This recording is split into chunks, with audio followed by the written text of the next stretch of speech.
And joining us now is Walter Isaacson. He's a history professor at Tulane University and author of the biography Elon Musk, which I want to talk about in just a moment.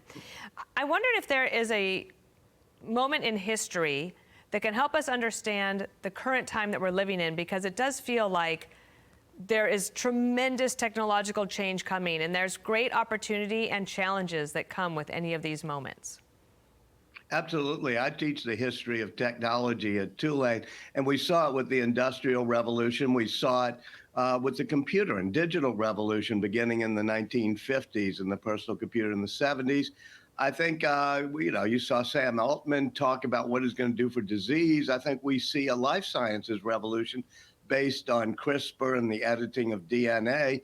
But now we're going to have an artificial intelligence revolution. And this is a sea change, partly politically, too, because I think one of the things that Donald Trump has done is decided to throw in totally with this movement and the technology there. And we are going to see an acceleration of technological innovation by the cutting of rules and regulations. And some would argue that we need a whole lot more rules and regulations on everything from social media to artificial intelligence, but it's clearly not the way that the people, including Elon Musk, who are around President Trump, now see it. It's the Trump tech people who have been the ones ascendant in this coalition. It was almost as if Joe Biden's presidency kind of pushed these guys into the arms of President Trump, whose arms were wide open, and said, come on in. Here's a graphic of all of the tech titans that donated to Trump's inaugural campaign. All of these guys came as well. They were there, and they were happy to be a part of it.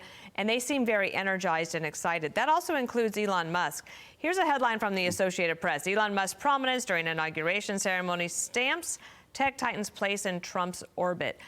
We also had a poll that 50% disapprove of him serving as a Trump advisor, but 47% approve. And I think we have to wait to see what's happening.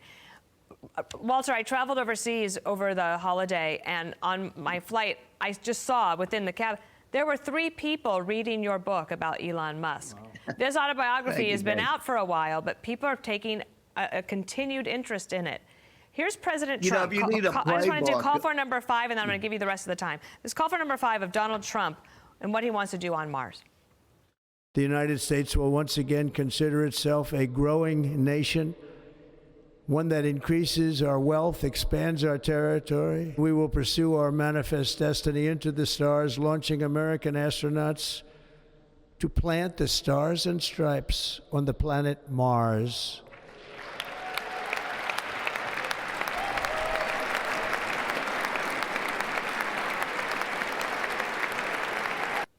What do you know about the persuasive capabilities of Elon Musk? He has an intensity to it, and you talk about the missions that he's been on throughout his life. In the book, I talk about the fact that he really feels we have to go to different planets. I mean, this is a kid who was growing up without friends, but loved reading science fiction and X-Men comics, so that's a mission.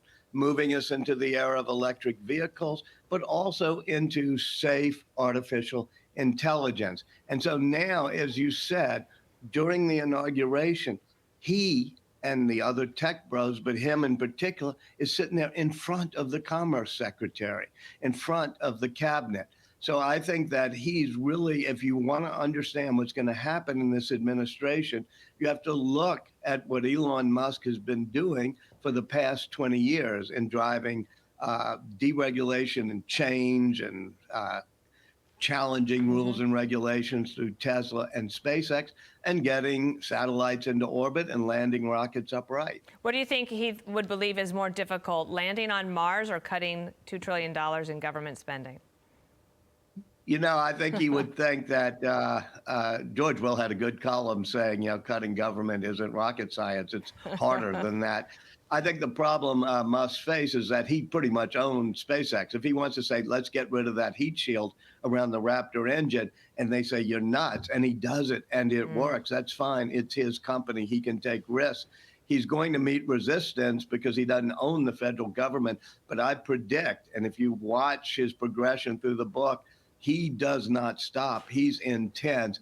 And I think both with his the support Trump has given him and the power he has of both his personality and social media, he is going to be able to do in government what he did throughout the book in Pretty Tesla incredible. and SpaceX. Pretty incredible. And as are you. Enjoy the snow there in Louisiana. Hey, Walter yeah, Isaacson. it's snowy. You got to come down, Dana and Bill. It's good to Thank see you you. all again. Thank you so much. I'm Steve Ducey. I'm Brian Kilmeade. And I'm Ainsley Earhart. And click here to subscribe to the Fox News YouTube page to catch our hottest interviews and most compelling analysis.